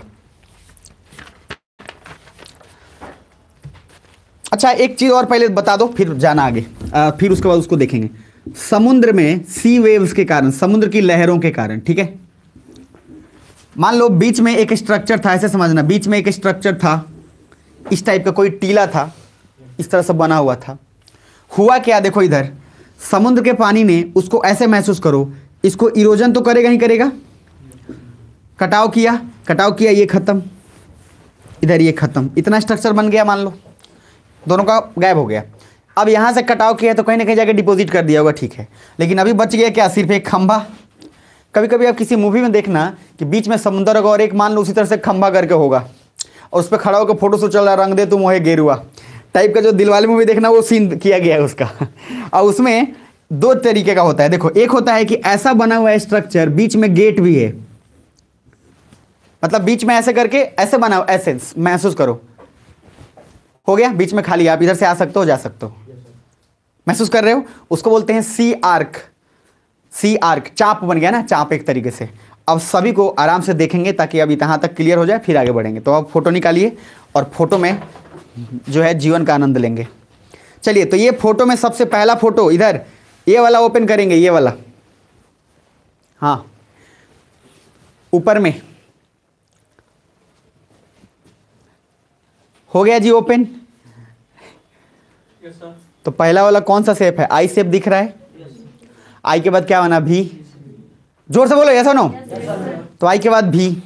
अब कैसे कैसे धीरे धीरे डिपॉजिट हुआ, तो पहला, सेकंड, थर्ड और लास्ट में क्या बन गया, भी शेप का।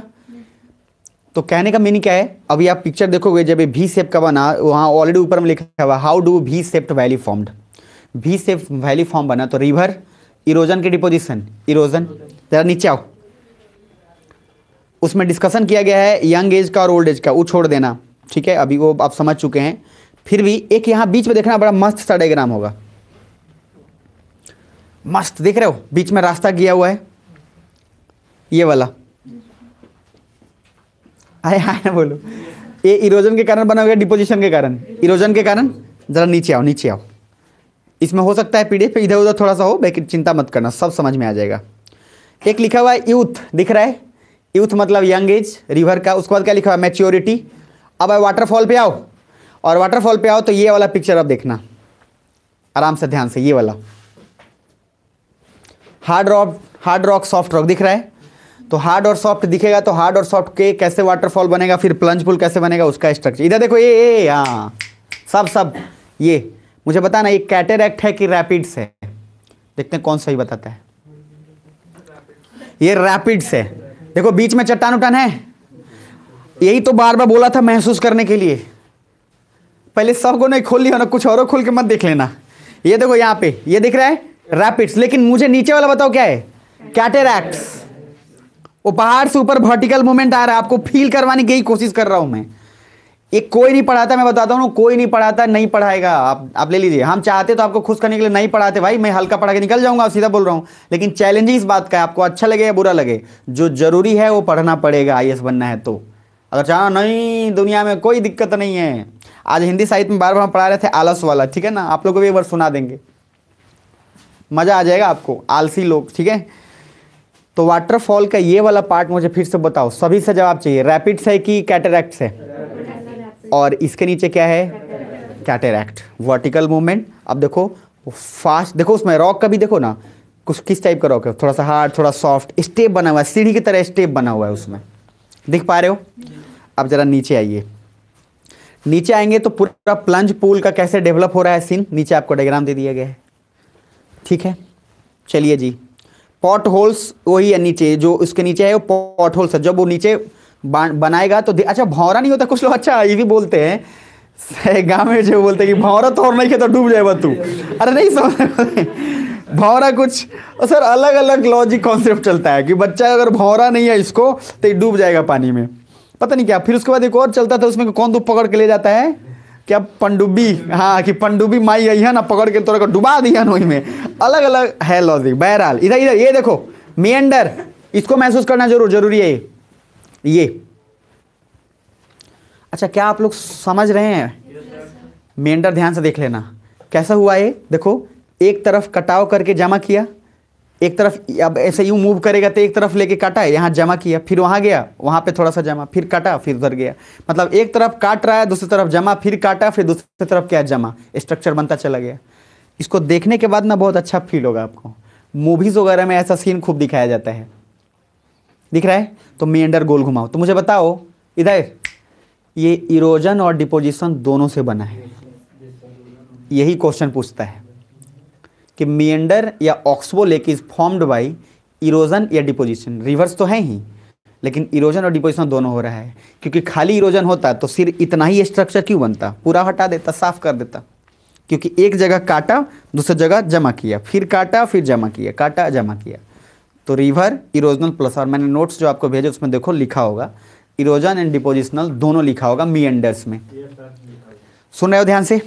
अब जरा नीचे आओ, ये वाला देखना, हालांकि ये मैं आगे बताऊंगा, बट ये नेचुरल लेवीज वाला है, ठीक है, ये वाला स्ट्रक्चर, इसको और अच्छे से देख लेंगे नीचे।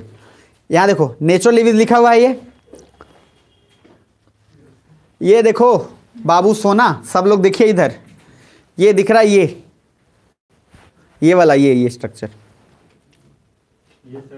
इसमें क्या हो रहा है। और इसी नेचुरल लेवी को अच्छे से यहां पे देखो, ये वाला आफ्टर मेनी फ्लड्स, पहले ये खाली था, देखो इधर, पहले ये पूरा जो स्ट्रक्चर भी बनाया था वो पूरा खाली था, मतलब यूं करके ऐसे बनाया, पूरा खाली था।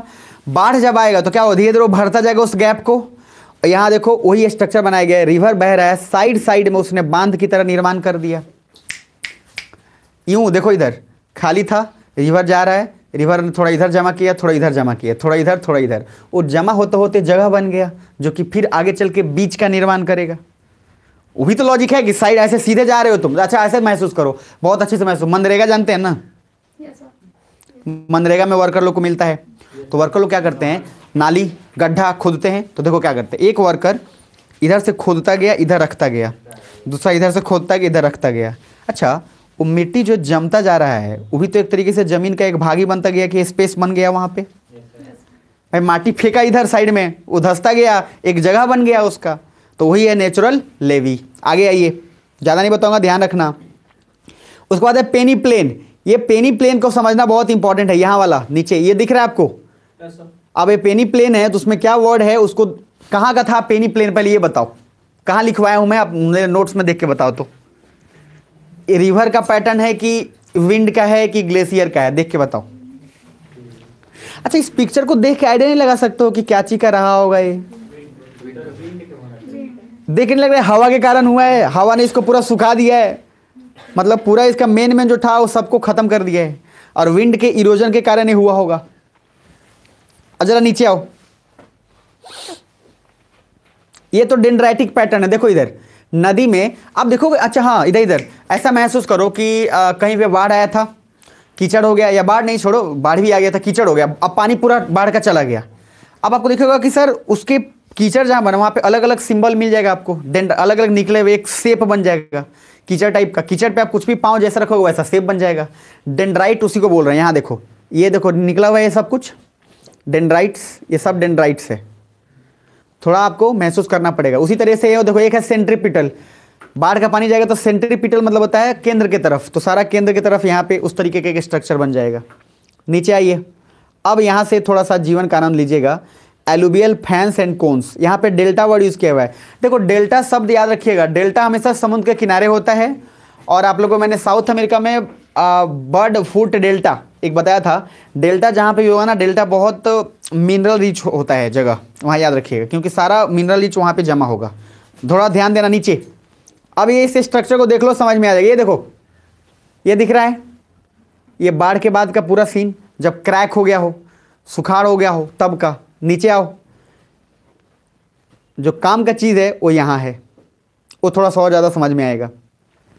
ये बीच में देखो आइलैंड्स की तरह बन गया है बीच में, ठीक। मैं आपको एक बार टैब पे दिखाता हूँ। और हाँ ये देखो, तो ये मुझे बताना आप लोग खुद महसूस करके। ये ऊपर वाला, सबसे ऊपर वाला, टॉप वाला, इसको बीच में कर लेते हैं, ये वाला बीच वाला। इस डायग्राम को देख के बताना कि ये डिपोजिशन के कारण हुआ है कि इरोजन के कारण। ओ भैया देखने का बीच में कट गया हिस्सा, कैटरैक्ट नहीं हो गया है ना आप लोग को? आना जरा नीचे, ये वाला देखो, ये जिस पे रणबीर कपूर फोटो लेगा, ये दोनों देखो, सी आर्क और सी केव, कितना मस्त बन गया है। और इसी पे शूटिंग होता है। रंग दे तुम्हें क्या पेड़ुआ नहीं गेरुआ। यहाँ देखिए। अच्छा अब ये वाला सही बता देना, ये मुझे बताओ, ये दिस वन, इसको थोड़ा जूम करता हूँ। नहीं ये तो चिमनी रॉक है, इरोजन के कारण। अभी बताया था ना कि बीच में उतना ही रह गया डिपोजिशन होते होते, इसको बोलते हैं चिमनी रॉक या चिमनी स्टैक। बुझा रहे, बस उतना ही रह गया, बाकी सब खत्म। आगे आओ। अच्छा हाँ, ये भी देखो, ये देखो, ये दिस वन, इसको इरोजन की डिपोजिशन, इरोजन खोखला सीधा लग रहा है। अच्छा ये सब स्ट्रक्चर थोड़ा अच्छे से ध्यान से भी देखोगे ना तो फील होगा, ये आसपास ही मिल जाएगा आपको। बुझा रहा है, ये ज़्यादा दूर जाने की जरूरत नहीं है, हो सकता है आपके बगल में मिल जाए। नीचे आइए, पोखरा उखरा में बिल्कुल मिल सकता है, चांसेस पूरा है भाई। वो भी तो एक छोटा सा हिस्सा ही है सी का। अच्छा हाँ ये देखो, ये बहुत इंटरेस्टिंग है, दिस वन, ये इरोजन की डिपोजिशन, इरोजन, लेकिन थोड़ा और आना। ये यही पूछा था, डायग्राम दिया था, इसको थोड़ा जूम करता हूँ मैं। जूम करूँगा तो स्क्रीन के बाहर चला जाएगा। चलो ये देखना, ये वाला आप देखना, ये हुआ क्या है, एक रास्ता क्रिएट हो गया है बाहर से भीतर तक जाने के लिए। मतलब समुद्र के बीच में एक टापू है, और समुद्र के बीच तक जाने के लिए बाहर से अपने आप एक रास्ता बन गया है जहां से आप जा सकते हैं। कुछ बुझा रहा है? और इन सब का नाम आपको डिटेल में मिल जाएगा, बीच बार, बैरियर, ये सब कुछ। अभी बस देख लो। हाँ ये डिपोजिशन हो जाएगा, गुड। बीच में जो बना है वो क्या है, डिपोजिशन है। अच्छा इसका बेस्ट एग्जांपल अभी आप खुद से कनेक्ट करिए ना, लाइफ में हर एग्जांपल प्रैक्टिकल सोच लो। गंगा सॉरी जो क्या बोलते हैं, कौन सा, गांधी सेतु पुल है। गांधी सेतु पुल पे आप जाओ, आप देखो उधर काम जो चल रहा है वैसे ही तो कर रहा है वो, डिपोजिशन करके उसको रास्ता बनाने का काम हो रहा है। अरे बुझा रहा है? अब आप देख के आइडिया लगा लो कि डिपोजिशन की इरोजन, डिपोजिशन, सब लोग हो देख बालू रे, डिपोजिशन चल रहा है, बात खत्म, इरोजन नहीं चल रहा है। आगे ये नेक्स्ट, ये जरा देखिए, ये बता दीजिए तो मेरा काम आसान हो जाएगा। ये जो स्ट्रक्चर है, ये देखो, इसमें जो मैंने बोला था ना कि जब स्लोप जब बनेगा किसी पहाड़ पे तो ग्लेशियर के कारण इरोजन होगा। रिवर जब भी चट करेगा उसमें स्टेप्स नहीं बनेगा, आप उस पहाड़ पे चढ़ नहीं सकते। अब जरा थोड़ा नीचे आओ। हाँ वो ग्लेशियर्स की वजह से, बिल्कुल। अब इधर आना जरा, अब ये सारा स्ट्रक्चर के खाली मजा लो, अब तो बस देखो उसके बाद अपने आप समझ में आएगा। ये देखो, ये इरोजन और डिपोजिशन दोनों के कारण हुआ है। ये सारा सीन मूवीज़ में यूज करते हैं, पता है आपको, सारे अलग अलग मूवीज़ में इस्तेमाल किया जाता है। अब थोड़ा देखना, ये वाला एक ऐसा बस्ती बिल्कुल किनारे पे, बिल्कुल समुद्र के किनारे वगैरह, बहुत सारे कंट्री ऐसे भी हैं, इरोजन डिपोजिशन के कारण हुआ। डिपोजिशन क्या हुआ, वहीं पे लोग बसते चले गए, एक तरफ कटाव के कारण नदी बन गया। Wind eroded and land. हाँ, अब ये वाला देखो, ये देखे होगे आप लोग, पता नहीं, ये रेत वाले एरिया में ऐसा होता है खासकर, ये वाला, ठीक है। अच्छा ये देखो जरा, ये पानी के कारण हुआ है कि रेत के कारण? एक बात बोलते हैं ना, पानी, यहीं पे पानी में डुबा के आपको लोग ये वाला, ये कहीं से भी मतलब पीला क्यों हो जाएगा यार, गजब हाल है। जरा नीचे आ जाओ, ये मुझे बताना। हाँ, ये अयोध्या का एक लैंडमार्क देख लो, ये वाला। अरे मैं बोल रहा हूँ वैसे ही, मंदिर का निर्माण कुछ वैसा ही आपको दिखेगा, छोटा छोटा। ये हुआ किसके कारण है? इरोजन की डिपोजिशन। इरोजन पूरा था, देखो पूरा क्या किया, एकदम सुखा दिया है पुल को। ये विंड के कारण हुआ है कि सॉरी कि रिवर के कारण? विंड के कारण। इधर आ जाओ, ये भी एक पूरा क्यारे की तरह बन जाता है, इसको रिपल्स बोलते हैं, माख बन जाता है रिपल। अच्छा हाँ, मुझे ये बताओ, इसको कौरी बोलते हैं, कौरी। ये विंड के कारण हुआ है कि रिवर के कारण? जल्दी बताओ। विंड के कारण। दिख रहा है कुछ? ये बहुत जगह मिलेगा आपको, आप गांव के क्षेत्र में भी जाओगे ना, ऐसा बहुत एरिया मिल जाएगा, सच्ची बता रहा हूँ। डी नहीं होता है, डी जानते हैं आप लोग? डी जानते होंगे आप लोग, ऐसा तो नहीं। उधर जाइए ना, बहुत सारा मिलेगा। आप समझ रहे हैं, क्योंकि वहां पे पूरा ओपन स्पेस है। डी का मीनिंग सिंपल, मतलब भोजपुरी लैंग्वेज में होता है, डी का मीनिंग होता है जहाँ पे पूरा क्षेत्र ही क्षेत्र बहुत ओपन हो, खाली हो। वहां पे चूंकि खाली रहता है, विंड अपना काम करेगा ही करेगा। विंड करेगा तो कुछ ना कुछ इरोजन करेगा, कुछ ना कुछ डिपोजिशन। ये कौरी है, कौरी। आगे आइए, गौरी नहीं, नीचे आइएगा। अब मुझे ऊपर वाला तो अपने साथ है। जो ऊपर में है, इसमें क्या हुआ? ये भी इरोजन के कारण ही हुआ है, समझ रहे? बाकी अब देखते जाओ थोड़ा सा। नीचे आओ, ये देखो, ये भी विंड के कारण ही हुआ है, ये जो है ये। अब जस्ट उसके बाद आओगे, ये स्ट्रक्चर इंपॉर्टेंट है, ये वाला। अब आप मुझे बताना अच्छे ढंग से, इस पे स्टेप्स बना है, ग्लेशियर के कारण हुआ कि रिवर के कारण? ग्लेशियर्स के कारण। अब आप पहाड़ देख के आइडिया लगा, इस पर चढ़ सकते हो। केसरिया जाते हैं तो बहुत जन केसरिया उस स्तूप पे चढ़ना रहेगा, चढ़। अच्छा, उसमें लिख दिया चढ़ना मना है। पहले चढ़ जाता था सब ऊपर में एकदम, वहां से चिल्लाता था फोटो खींच के, अब मना कर दिया। अब मना इसलिए करने का कारण इसलिए भी है कि उसमें स्टेप्स जो जितना पहले था उतना स्टेप्स अब नहीं है। पहले चढ़ना थोड़ा ईजी था, पूरा रास्ते बने हुए थे आराम आराम, सब वो रास्ते सारे ब्लॉक हो गए। लेकिन फिर भी कौन मानेगा सर, आदमी बंदर का प्रजाति है। फिर भी चढ़ेगा, वहीं ऊपर फोटो खींचेगा। एक जन चढ़ गया तो पीछे सब लोग कहेगा हम चढ़म, मानेगा नहीं। जैसे लौरिया में है ना सर, नंदनगढ़ में भी है, नंदनगढ़ में भी है, अशोका का जो है वहाँ पे जो है वो भी बहुत बढ़िया है। उसने तो अच्छा मेंटेन किया है, उसने बहुत अच्छा पार्क बना दिया, लोग पिकनिक बनाने वहाँ जाते हैं, अच्छा उसने बना दिया। गए आप लोग? नहीं पूछूंगा मैं, मुझे पता है आंसर। जाना, अगर टाइम मिले तो चल जाना, ज़्यादा दूर भी नहीं, यहाँ से 40-50 किलोमीटर है, आराम से साइकिल से भी जा सकते हो, और नहीं मिले तो टाइम बाइक से निकल लो। ठंड में थोड़ा सा बस ध्यान रखना। आगे आओ, ये देखिएगा ज़रा, ये थोड़ा सा अलग से मैं बताऊंगा हालांकि, लेकिन फिर भी देख लो एक बार। मेसा, उसके बाद क्लिफ बेंच, उसके बाद कैनियन, कैनियन दिख रहा है, उसके बाद ब्यूटे। ये नाम जो आपको मैंने लिखवाया वो सब नाम इसमें आपको मिल जाएगा। अच्छा चलो एक और बता दो, फिर काम खत्म करेंगे। ये जो मुझे बताना क्या है, ये विंड के कारण ही हुआ होगा ये भी, लेकिन इंटरेस्टिंग बात, ये वाला रॉक दिख रहा है, ये रॉक तिरछा है, ये 3 शेप वाला है, 3 मुंह वाला है। इसलिए हुआ है 3 मुंह वाला क्योंकि विंड का मूवमेंट अलग अलग तरीके से अलग अलग डायरेक्शन में आ रहा, तो उसी शेप का बना दिया। नहीं बोलते 3 मुंहा, तो 3 मुंहा जो है ये भी उसके कारण बना है। इरोजन की डिपोजिशन, इरोजन से बना होगा। अच्छा ये बताओ तो, ये क्या ड्यून्स नहीं है, सैंड ड्यून्स? उठ के जमा होता गया रेत, और जमा होने के बाद एक टीला बनता गया, एक स्ट्रक्चर। सुन रहे हो? तो ये विंड के कारण हुआ होगा, ग्लेशियर के कारण? ग्लेशियर मत बोल देना। नीचे इधर, हाँ यहाँ पे देखो, एक रिपल्स मार्क्स बन गया है पूरा, ये पूरा ये रेत किसके कारण हुआ होगा? देखो विंड उड़ाता गया, उड़ा के कहीं डिपॉजिट कर रहा, लेकिन थोड़ा सा उड़ाया तो यहीं रह गया भाई, उड़ा के कुछ उधर ले गया, लेकिन कुछ वहीं भी तरह होगा, वो रहता गया, एक लाइनिंग पूरा बन गया। और ये सर इसको अच्छे से समझना है तो ऊख का खेती जानते हैं आप लोग? ऊख का खेती नहीं जानते हैं? तो ऊख का खेती में क्यारी बनता है, चाहे आलू का खेती में ऐसा पौर के खींच देते हैं डंटा से, उसी पे जानते हैं ना? नहीं जानते तो खेती थोड़ा देखा करिएगा, काम आएगा। ठीक है, कम से कम अपने लिए वो जाने का जरूर सीखिए।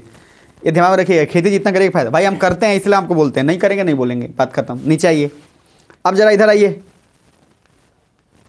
हाँ, इसको थोड़ा समझिएगा, ये सब किसके कारण हुआ होगा? विंड के कारण सब रिपल्स क्रिएट हुए हैं। एक इसका डायग्राम पता नहीं इसमें है कि नहीं, देखता हूं मैं पहले हाँ ये देखो, ये पहले देखो, पहले पूरा रेत था, ये रेत, इसको थोड़ा देख के ना ये थोड़ा सा आपको अलग टाइप का लगेगा, लेकिन पहले ये रेत दिख, ये वाला ऊपर में मत देख लेना, रुको हटन दो। ऊपर वाला क्या है? रेत नॉर्मल, हवा बहा, देखो हल्का हल्का लाइनिंग बना रेड कलर का, फिर देखो लाइनिंग बनता गया, लाइनिंग बनता गया, इसी को बोलते हैं रिपल मार्क्स। रेत उस पर क्रिएट होता चला गया। रिपल, रिपल मतलब ये होता है, इससे करिए स्नैप करके जो होता है नंबर, वाइब्रेशन टाइप का, उसी का नीचे स्ट्रक्चर दिया हुआ है बनना, ऐसा ही बनता है रेत में। तो ये विंड के कारण कि रिवर के कारण? विंड के कारण। गलती सही मत बोल देना। अब स्ट्रक्चर देख के आप आइडिया नहीं लगा लोगे कि वो विंड के कारण है कि ग्लेशियर के कारण है कि क्या है। पिक्चर देता है इसलिए वो, इसलिए तो दिखाने, तो क्यों दिखाता है? दिखाता भी नहीं, मैं सीधा बोल देता रट लो, बात खत्म। ये तो इतना मेहनत है, इतना बोलने का कोई लॉजिक नहीं है, और यूपीएससी में ये देता है, इसलिए आपको दिखा रहा हूं। और जाके सीधा सा लॉजिक है, जाके पीछे का क्वेश्चन देखो, पागल हो जाओगे आप। अधिकतर लोग तो ये नाम भी नहीं सुनेंगे, कैटरेक्ट क्या है, रैपिड्स क्या है, गॉर्ज क्या है, आईसेप क्या है, नेचुरल लेवी क्या है, और यहाँ से क्वेश्चन आता ही नहीं है। सॉरी, क्वेश्चन जब उनको नहीं आता है, क्वेश्चन तो पूछता ही है, उनको नहीं आता है, बाद में आके बोलेगा सिलेबस से बाहर गया है, यूपीएससी का शीशा तोड़ देंगे। तोड़िए शीशा, कोई फर्क नहीं पड़ता है। आगे आइए, ये देखो, ये आपके काम का है थोड़ा सा और ज़्यादा, सब तो काम ही का है ये वाला। और ये आपको अशोक स्तंभ या केसरिया से आप इसको कर सकते हैं।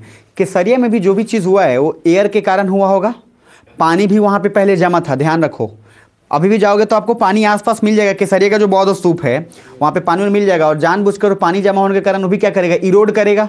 अरे कॉमन सेंस से सोचो, वो जो पूरा दरबार था, एक तो दरबार बहुत बड़े क्षेत्र में था, पानी इरोजन करते करते, कटाव करते करते स्पेस बना दिया पूरा, उसी को बाउंड्री घेर के आपके लिए हो गया। पहले टिकट नहीं लगता था शायद, अभी भी टिकट लगता होता है शायद, पता नहीं है, नहीं लगता है। जो भी ये बताना जरा, ये वाला, ये तो पक्का डी पे मिल जाएगा आपको, ये वाला, ये ऊपर वाला, ध्यान से देखोगे तो।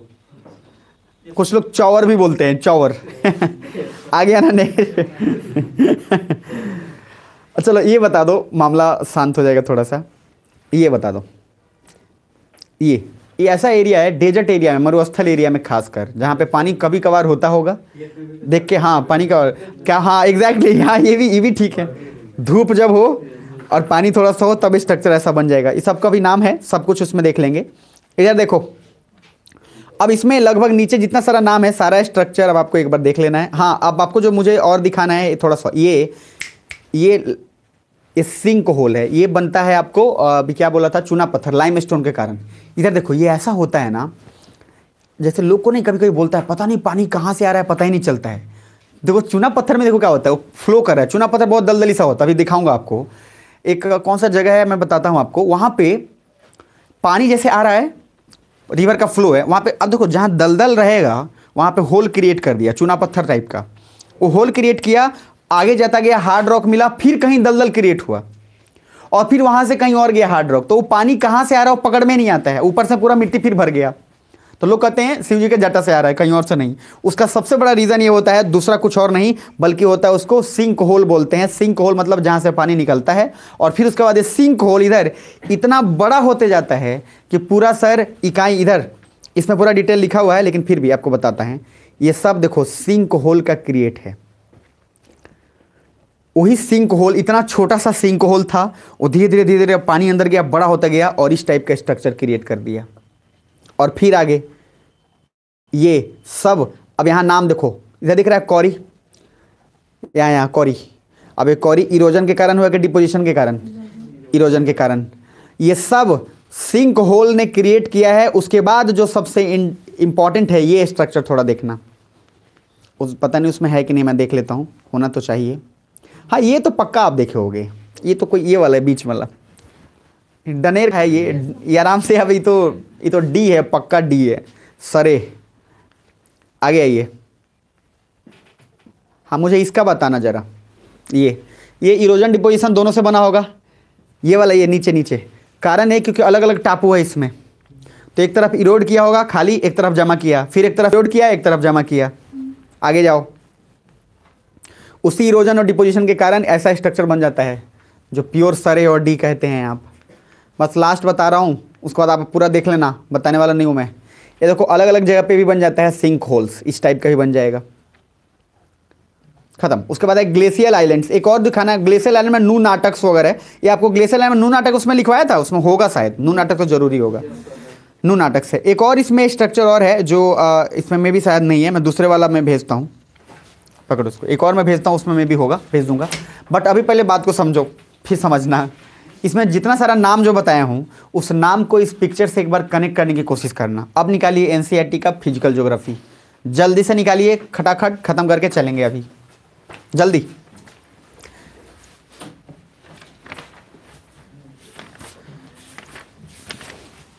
आपको मैं एक बहुत सीक्रेट बात बताता हूँ, ये हम लोग को भी नहीं पढ़ाया गया था। मैं बिल्कुल दिल पे हाथ रख के बोल रहा हूँ। देखो मुझे पढ़ाया गया, बहुत लोगों ने, जितने टीचर लोग, सबका मेहरबानी है, अच्छे टीचर मिले, अच्छे पढ़ाए, इसलिए मैं भी ये लेवल आपको समझा पा रहा हूँ। लेकिन ये चीज़ें हम लोग पे छोड़ दिया गया था कि जी आप देख लेना ये सब।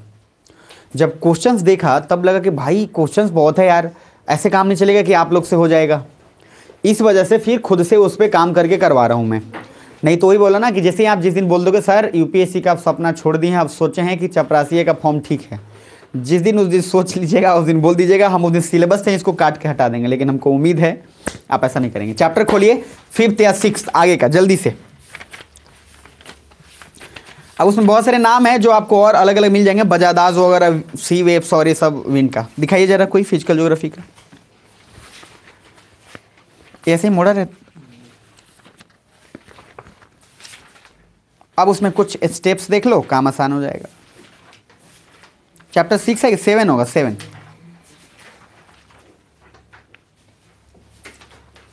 अच्छा मैंने आपको एक्सफोलिएशन बताया था। एक्सफोलिएशन मतलब क्या होता है, लेयर बाय लेयर निकलना। जैसे प्याज है ना, तो प्याज को कैसे लेयर बाय लेयर निकाल रहे हैं, उसी को बोलते हैं एक्सफोलिएशन। ठीक है, अब जरा ये डायग्राम देखो, ये तो अभी आप देख ही लिए होगे, ये मैंने अभी पिक्चर में भी दिखाया था। ये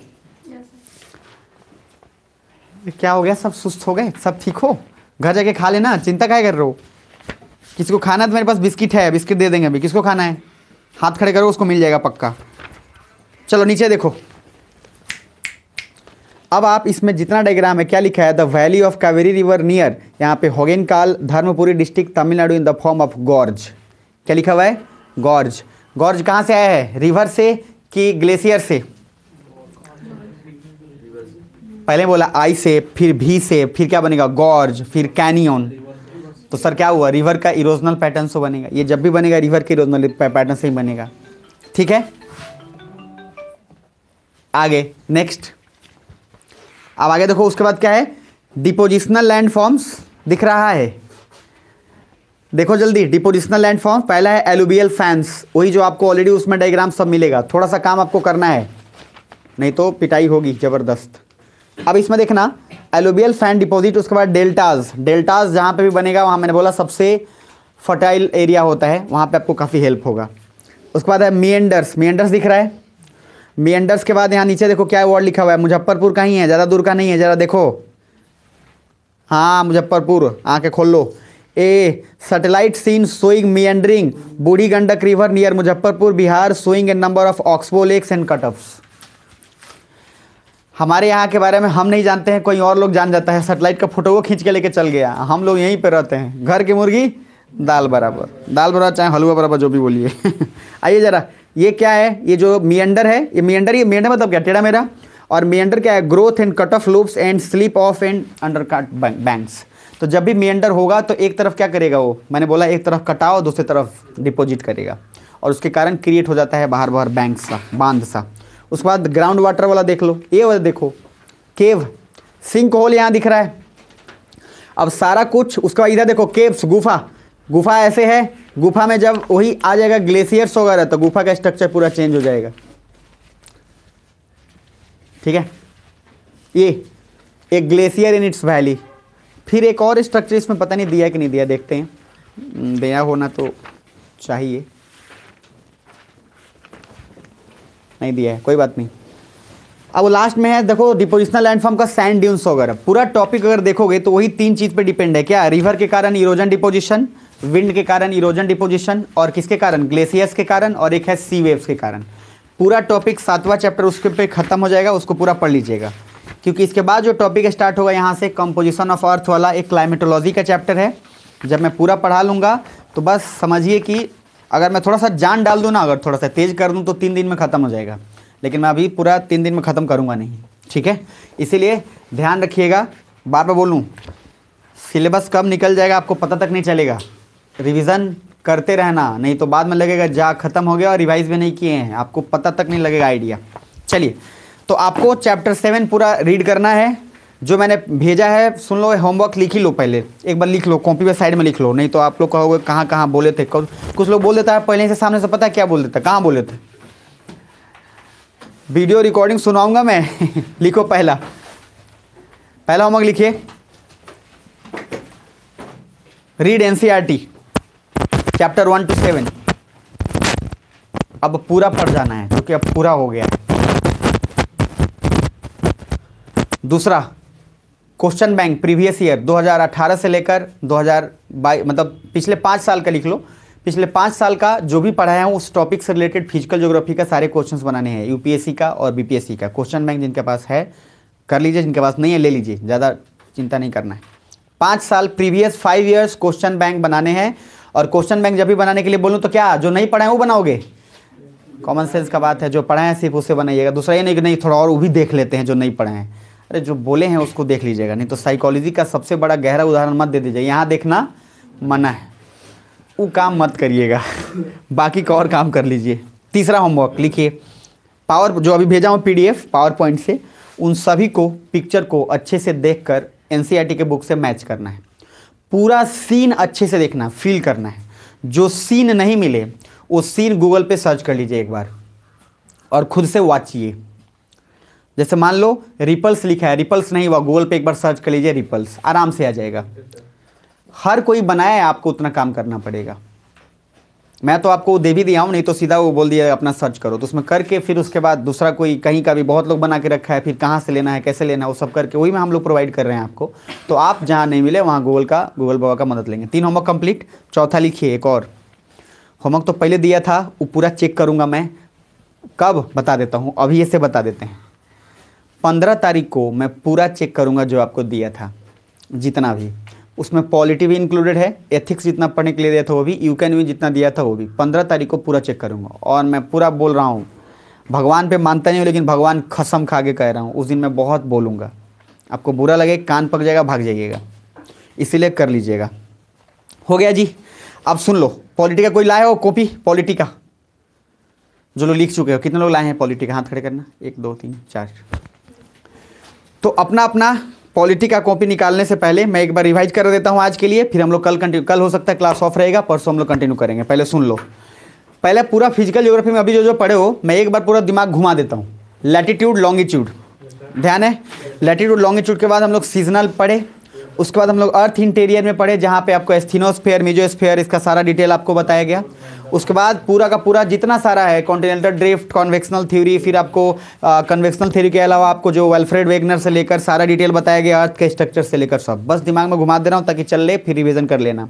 और उसके बाद हम लोग आगे बढ़े कॉन्टिनेंटल ड्रिफ्ट के आगे तो हम लोगों ने उसके बाद रॉक को स्टार्ट किया, रॉक के पूरे टाइप्स पढ़े, रॉक का पूरा डिटेलिंग किया, मेटामॉर्फिक, सेडिमेंट्री, इग्नियस, सारा रॉक। उसके बाद अब हम पढ़े कि रॉक्स के कारण अब इरोजन अगर होगा तो इरोजन के कारण क्या क्या स्ट्रक्चर बनेगा, उस स्ट्रक्चर का नाम, उसमें ग्लेशियर्स, विंड आपका सारा रिस्पॉन्सिबल होगा, इरोजन और डिपोजिशन के कारण जो बनेगा। सुन रहे हो? यहाँ तक कि लैंड का हमारा पूरा फीचर्स खत्म। इसके बाद जो स्टार्ट करेंगे क्लाइमेट होगा और क्लाइमेट के बाद ओशनोलॉजी। तो इसीलिए लैंड के इसके बाद डिस्कशन अगर आप क्वेश्चन अभी नहीं बनाते हो आगे पूछना भी मत मेरे से, मैं पहले बोल देना, इसीलिए पहले ही क्वेश्चन बैंक बना के तब आना। तो चलिए मिलते हैं हम लोग, कल का क्लास में भी बंद रहेगा, परसों हम लोग कंटिन्यू करेंगे, ठीक है जी। परसों कंटिन्यू करने के बाद जो भी होगा मैं बता दूंगा आपको, लेकिन रिवीजन करके आइएगा, ठीक है। चलिए पॉलिटी का कॉपी निकाल लीजिए 1 मिनट।